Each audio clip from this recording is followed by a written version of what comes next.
Zap, zap, zap, zap, zap, zap, zap, zap, zap, zap, zap, zap.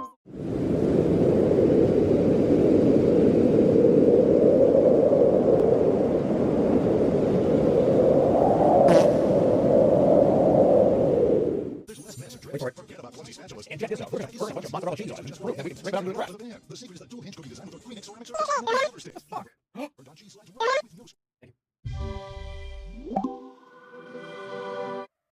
This week, Coming hard! Coming hard! a very special episode of Mountain Monsters. Yeah! How was that?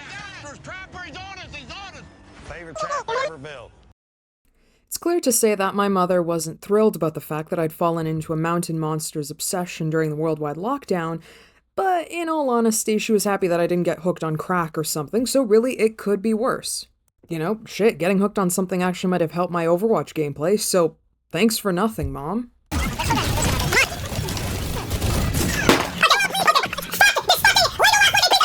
Mountain Monsters is pure, highly filtered, mock reality TV schlop. Oh, but I'm not meaning that rudely. On the contrary, I think refined television like this has its place in our society. And so, considering it's Halloween, I finally wanted to try my hand at a commentary video.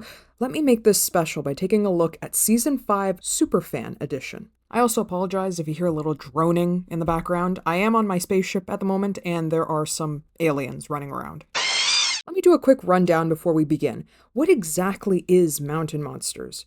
Born from the minds of brothers Colt and Duke Straub, who I recently discovered also produced UFO Cowboys, a series that I am also binging, the show follows a group of men from Appalachia hunting down any, and frankly all, mysterious sightings of cryptids and freaky weirdos alike. Okay, yes, I'll get this out of the way at the very beginning. I understand that this is completely staged.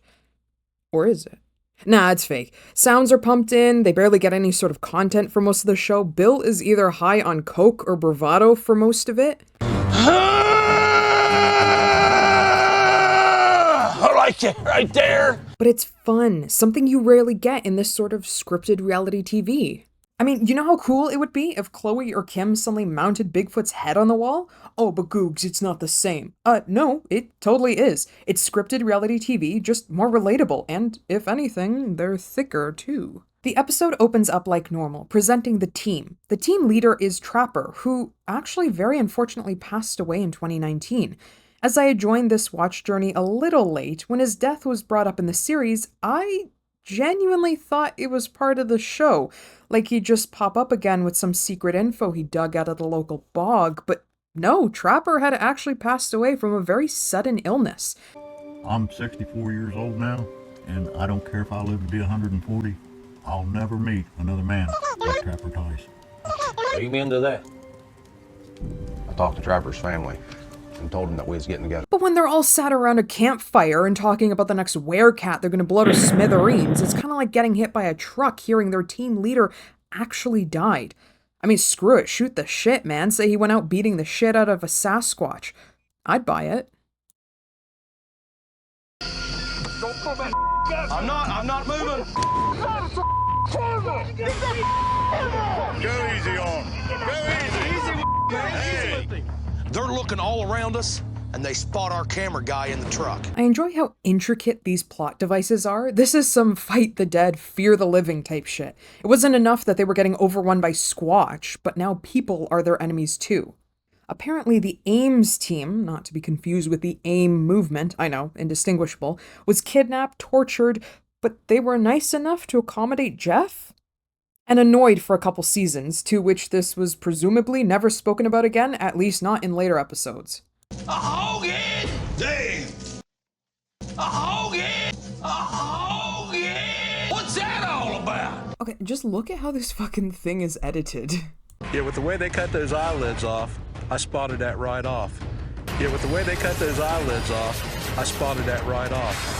We found that hog's head. We actually had different opinions on what we thought it meant. Yeah. I like how they'll say that and then all of their answers result to pretty much the same. Basically, to me, it was like a warning sign. I thought it meant we was pig-headed, hard-headed. You guys are overlooking a lot of things. We're just letting us know that we're not got our eyes completely open. It's like the group project that never got done and now you gotta present. Them symbols, if that ain't hillbilly witchcraft, I'll kiss your ass. The Sookaloo is a hunter of all hunters. There's all kind of Cherokee legend about it. Oh, yeah. He can read our thoughts, supposedly leap from mountain to mountain. I'm not buying into that. So glad that's where you draw the line. Huckleberry was 16 years old when he seen this ash man. This thing damn near ruined my life. Please say that was last week. I'd like to believe all of these men are just shy of 20. This next part talks about what was Willie's favorite trap, and I swear to you, this is the most I've ever heard Bill talk. Genuinely, he must have toned it down in later seasons. Found a little inlet. He comes up this inlet to feed. So when he comes up this time, got a little present for that Mr. Fire Dragon. We'll make every one of your kids be born naked. Okay, so they've apparently built a fucking fort, and at this point, if they do catch the... what was it again? Fire Dragon. Holy shit. Okay, if they really do catch the Fire Dragon of Pocahontas County, this thing's brain should be immediately disposed of for not noticing the cryptid equivalent of the fucking burning of Troy. Trapper said, I want to stay, and we're not leaving until we have some answers. They'll say this, but every episode I've ever seen will end on a, oh well, we've seen enough for tonight, boys, and they'll just leave? Unless they leave Bill out there and no one tells him? You know what? I think they do that. When we started that, I wanted to have it off the ground. I wanted it strong enough to protect us, because there's other wildlife out there, too. Talking about how they want to be protected immediately crushes Bill with the tree. This 4-star cabin that Willie and Bill's built, it's awesome. I didn't expect this much out here. Huckleberry has one tone, and it's just aggressive niceness. It does not change for the entire series. It's a lot like my house, only nicer. Next question is, what was your scariest hunt? Which Buck says was the Mothman episode, surprisingly. Certainly not an obvious choice, I guess, but I'll hear him out. The Mothman seems to have mystic powers. He hypnotizes people. He can fly. He causes disasters. So it's really going to be a tough one. Holy shit. He said that like he was going to war. Every time you hear of the Mothman, you hear of impending doom. Looking the Mothman in the eyes, and it just completely, wiped me out. I'm just kind of dizzy, and the next thing I know, I open my eyes and I'm on the ground. Fun fact, I guess, this is Buck's hair reveal, I think. He wears this neon green bandana for most of the show. I just thought he was bald for most of it, considering how it's practically molded to his dome. I mean, I see sideburns, so then I'm like, okay, maybe he's sporting more of this. Or maybe not. It's up for debate. A lot of work went into this. Lots. I'd say this nest has been used. Oh! Where's it at? We got to get out of here, I can tell you that. Right here, this tree, Trapper, right here. Go. Holy again, right there again. Boys, we need help. He can get us from here. I'm telling you what, we're going to be in a world of Trouble. Trapper radioed for us to come up here to meet him. This is one of the criticisms I've seen briefly spoken about before, and that is the very improper use of guns. Look, I'm a city boy, but it's dark. Judging by your pupils, you can't see anything. Maybe don't point the gun barrel at the back of your coworker's head. They're trying to come through the wall.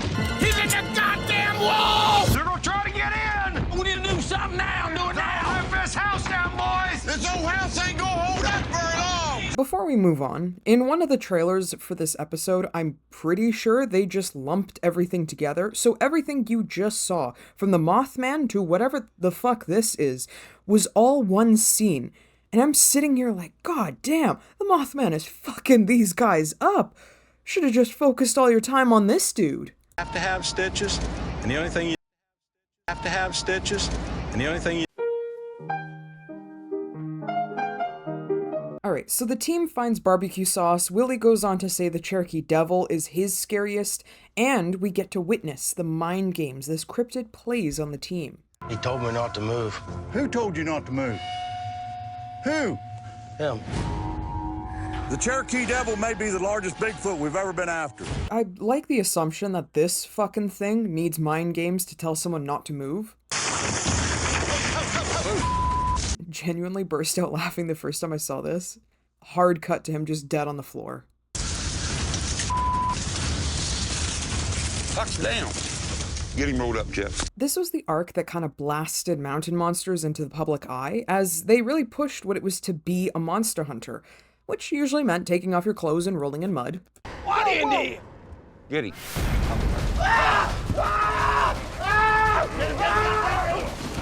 The rest of the team's coming back and looking for the Cherokee Devil.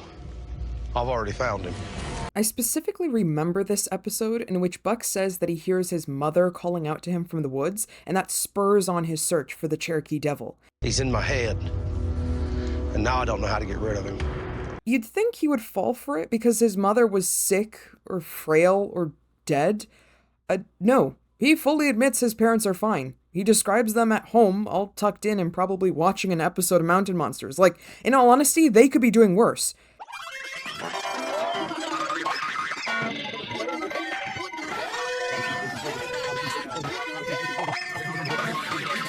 We've made it to the clip that's been circulating around the internet. Who could beat Bigfoot in a fight? I find it funny that they kind of chose Bigfoot as the default for this, considering we were just introduced to something that can melt your fucking brain. I mean, maybe that counts as a Bigfoot, but then you gotta be species specific. Too much work, let's just move on. Buck says Mothman, Bill says Bear Beast, and also calls it a crypto, which is arguably a really good play on the name. Too bad it didn't catch on. Jeff thinks you'd need multiple cryptids to take down Bigfoot, mentioning Snallygaster and Hellhound, which I highly disagree with. Look, Chicken Little and a rodent of unusual size are not taking down a fucking Bigfoot, alright? Let's be realistic here. I don't believe there's any cryptid creature that could be a Bigfoot in a straight-up battle. It'd be the Wampus Beast, and I'd love to have a ringside seat for that match. The Wampus Beast is a 500-pound cat. I don't believe there's any other kind of cryptid creature that can beat Bigfoot. Willie firmly stands his ground with his opinion that Bigfoot is essentially the alpha of the cryptids, giving us this great auburn brown-haired model that I have not seen before, all while doing this like solid power stance while telling us? You cannot tell me that you are not listening to a man who stands like this while telling you about Bigfoot. After this, we get the question of if they could go anywhere to hunt cryptids, where would it be? And look, not expecting world-class answers here, but If I could go anywhere to look for a monster, I would go to Perry County, Ohio, and kick that grass man's ass. The Ohio grass man is rumored to be bigger than its cousin, the Sasquatch. 8 to 9 feet tall, 1,000 pounds, a very large animal. Okay, where the fuck was this guy when you were fantasy footballing your cryptid team? Everyone has some pretty personal answers. Willie wants to hunt the Wampus Beast, Jeff has a moonshiner friend who's got an alcoholic Bigfoot by the sounds of it, and Buck just has the fairest answer, I'd say. I could go anywhere in the world to hunt any monster I wanted. I'd probably go to Florida. It gets a little cold in the wintertime hunting monsters here. I could really use a tan. Dude just wants a tan. That's fair. Cannot imagine the reflective power of that thing if you take your shirt off. I think I'd hunt the sand Bigfoot. Sandfoot. Sandfoot.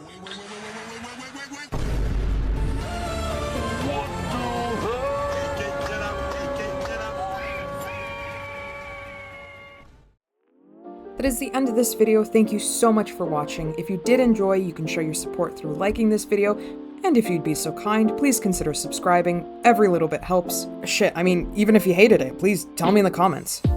Don't do that, please. I'm a very sensitive person. I cry very easily. I'm thinking about doing more commentary videos like this, and now I realize why they take so long to get out for other YouTubers.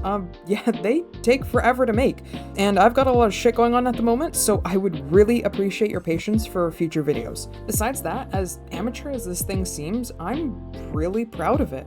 I watched, and still watch, this show with my mom whenever we've had a shitty week, so doing a video on it feels good. So, thank you, again, for watching. Hope you have a good day. Gneep Nart, my dudes. Ooh, saying that out loud feels weird. I'm not doing that again. Ew, ugh.